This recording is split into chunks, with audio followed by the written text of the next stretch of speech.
magaalada Gusileed oo gurigii uu ka codtay biyuhu hasaas u socdaan biyaha magaalada Gusileed dhex marahaya Soomaaliya haddii loo qabto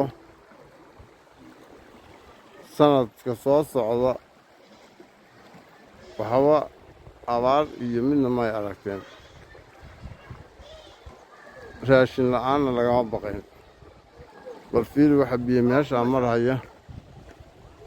waxa meeshaas biyo marhaya ilaahay baan kugu dhaartay haddii la qabto biyahaas oo la cesho